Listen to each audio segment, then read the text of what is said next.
বাংলার দিকে তাকালে বুঝতে পারবেন মতুয়া, নমশূদ্র, রাজবংশী, বাগদি, বাউরি, সাঁওতালি, গোর্খা, তপশিলি জাতি ও তপশিলি জনজাতির মানুষরা আজ কতখানি নিশ্চিন্তে আছেন। উন্নয়ন, সুরক্ষা, মর্যাদা, গত 15 বছরে বাংলার তপশিলি জাতি এবং তপশিলি জনজাতির মানুষের কাছে জীবনের চাকাটা ঘুরেছে এই 3টে শব্দের ওপর ভরসা রেখেই। কিন্তু বিজেপি শাসিত বহু রাজ্যে তপশিলি জাতি ও তপশিলি জনজাতিভুক্ত পরিবারগুলি এখনো ভয়, হিংসা ও বৈষম্যের শিকার হচ্ছে।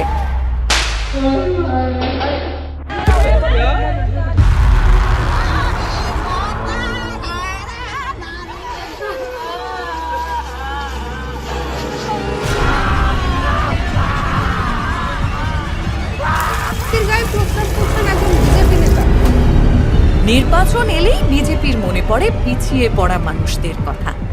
বাংলার ক্ষেত্রেও চিত্রটা একই। বাংলার জন্য তারা কি কি প্রতিশ্রুতি দিয়েছিল জানেন? বিজেপিকে আনুন, আপনাদের 100 দিনের কাজ তো দেবই, আরো বিজেপির রাজ্যের সরকার আরো 100 দিনের কাজ দেবে, 200 দিনের কাজ বিজেপি দেবে। भारतीय जनता पार्टी की जो सरकार बनेगी, मतवा दलपतियों को 3000 रुपया मासिक पेंशन दिया जाएगा। কিন্তু একটাও পূরণ হয়নি। বাংলার বিরুদ্ধে প্রতিশোধের রাজনীতি করতে বিজেপি যে এসআইআর এর ষড়যন্ত্র করেছে তাতে সবচেয়ে বেশি ক্ষতিগ্রস্ত হয়েছে তপশিলি জাতি ও তপশিলি জনজাতির মানুষজন। বাংলায় কথা বলছি বলে আমাদের কি বাংলাদেশ যেতে হবে? কাজ ধান্দা বন্ধ করে বাচ্চার মুখে দুবেলা কাজ করে দুমুঠো তুলে দেবো, সেটা জোগাড় করতে যাব না এই এসআইআর এর পিছনে দৌড়াবো? তাইলে এগুলো হায়রানি করছেন কি? আমরা বাংলা কথা বলি কি বাংলাদেশে যেতে হবে? আমাদেরকে এইখানে লয়েই আমরা অন্তঃসত্ত্বা মহিলা, বৃদ্ধ, দিনমজুর, পরিযায়ী শ্রমিক, অসুস্থ ও প্রতিবন্ধী মানুষদের এসআইআর এর লম্বা লাইনে সারা দিন ধরে দাঁড় করিয়ে হেনস্থা করা হচ্ছে। প্রায় 5 লক্ষ মতুয়া নাম গায়েব হয়ে গেছে। কমপক্ষে 1 কোটি 2 লক্ষ মানুষ বাদ যাবে। 1 লক্ষ কেন 2 লক্ষ বাদ যেতে পারে? সিএ এর ভুয়ো ফর্ম 20 টাকায় বিক্রি করে জমা দেওয়ার নামে 800 টাকা হাতিয়ে বিজেপি দুর্নীতি করেছে। জাতীয় ক্ষেত্রে সংবাদপত্রের শিরোনামগুলিতেই দেখা যায় বিজেপি শাসিত রাজ্যগুলিতে তপশিলি জাতি ও তপশিলি জনজাতির করুণ অবস্থা। নির্যাতিতার দেহ সৎকার করে দেয় পুলিশ। অভিযোগ, পরিবারের আপত্তি সত্ত্বেও যোগী আদিত্যনাথের পুলিশ মাঝরাতে তরুণীর দেহ তুলে নিয়ে যায়।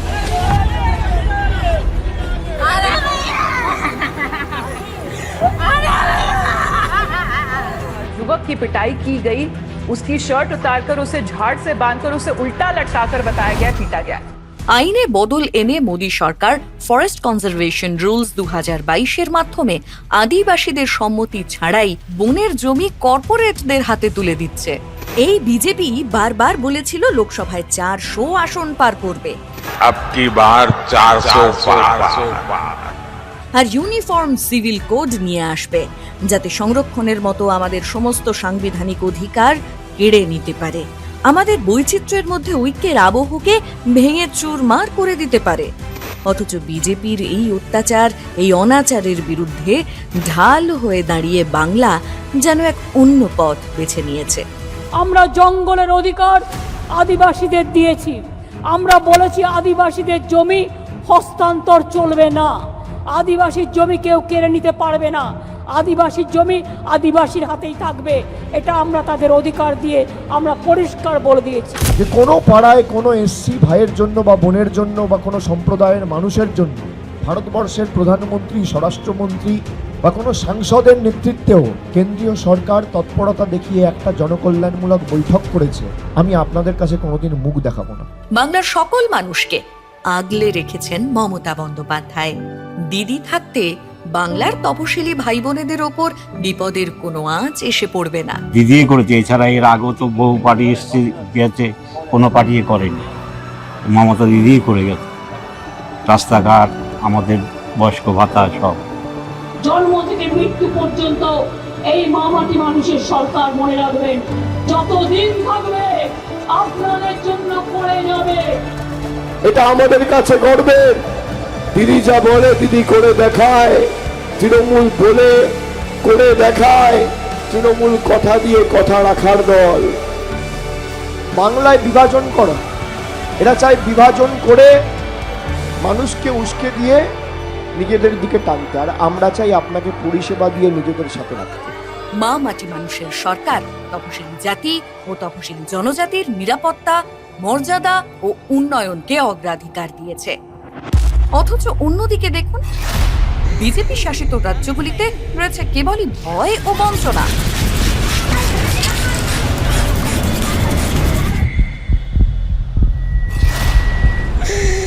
कहीं कहीं है कि चौखट के मतलब आंगन तक नहीं जाने देते हैं।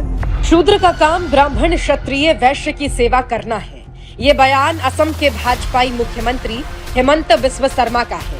जन्म और जाति के आधार पर एक मनुष्य को दूसरे से कमतर आंकना ही भाजपा का चरित्र रहा है। সেখানে বিজেপির যে রাজনীতি দেখছি তা বিভাজন সৃষ্টি করছে, মানুষকে কোণঠাসা করছে এবং বিচ্ছিন্ন করছে। कोई चीज के व्यवस्था नहीं है, हमको जवान बेटी मर गया। বিজেপি শাসিত রাজ্যগুলির তপশিলি ভাই বোনেরা কতখানি আতঙ্কে দিন কাটান, তাহলে পার্থক্যটা স্পষ্ট। আপনাদের পাশে আমরা ছিলাম, আছি এবং থাকবো। এবং জঙ্গলমহল, আমার সুন্দরী জঙ্গলমহল, অরণ্য কন্যা সুন্দরের সাথে বাজবে, সবুজের সাথে বাজবে, সৃষ্টির সাথে বাজবে, দৃষ্টির সাথে বাজবে, মানবিকতার সাথে বাজবে, মানুষের ধামসা মাদল ভালোবাসা সবার সাথে বাজবে। এখন থেকে তপশিলি জাতি ও জনজাতিভুক্ত মহিলারা লক্ষ্মীর ভাণ্ডার প্রকল্পের মাসিক 1700 টাকা করে পাবেন। শিক্ষাশ্রী, যোগ্যশ্রী, প্রি ম্যাট্রিক এবং পোস্ট ম্যাট্রিক স্কলারশিপের মাধ্যমে তপশিলি জাতি ও তপশিলি জনজাতিভুক্ত শিক্ষার্থীদের শিক্ষা সুনিশ্চিত হয়েছে। বার্ধক্যে তপশিলি বন্ধু ও জয় জোহারের জন্য তপশিলি জাতি ও জনজাতিভুক্ত প্রবীণরা আজ পেনশন পাচ্ছেন।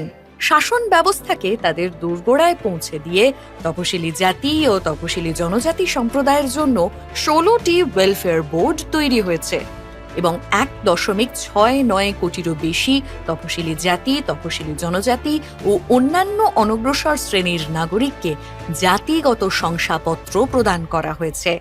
আমাদের গৌরবময় ঐতিহ্যকে সম্মান জানাতে বিরসা মুন্ডা, রঘুনাথ মুর্মু ও শ্রী শ্রী হরিচাঁদ ঠাকুরের জন্মবার্ষিকী উপলক্ষে রাজ্যে সরকারি ছুটি ঘোষণা করা হয়েছে। যখন দিল্লির জমিদার বিজেপি জনকল্যাণমূলক প্রকল্পগুলির টাকা আটকে দিল, দিদি নিজেই সেই টাকা দিলেন।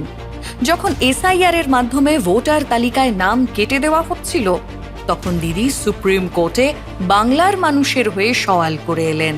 ক্ষমতার জন্য নয়, আমাদের কণ্ঠস্বর হয়ে লড়াই করার জন্য। তপশিলি জাতি ও জনজাতিভুক্ত মানুষের ওপর বিজেপির নির্মম নির্যাতনের বিরুদ্ধে যেভাবে প্রতিরোধ গড়ে তুলেছেন মমতা বন্দ্যোপাধ্যায়, তা বিস্তারিত তথ্যের সঙ্গে গ্রামে গঞ্জে রাস্তায় প্রান্তরে জানানো হবে তপশিলির সংলাপ কর্মসূচির মাধ্যমে। তপশিলির সংলাপ কর্মসূচিটির শুভ সূচনা হবে 2রা মার্চ থেকে।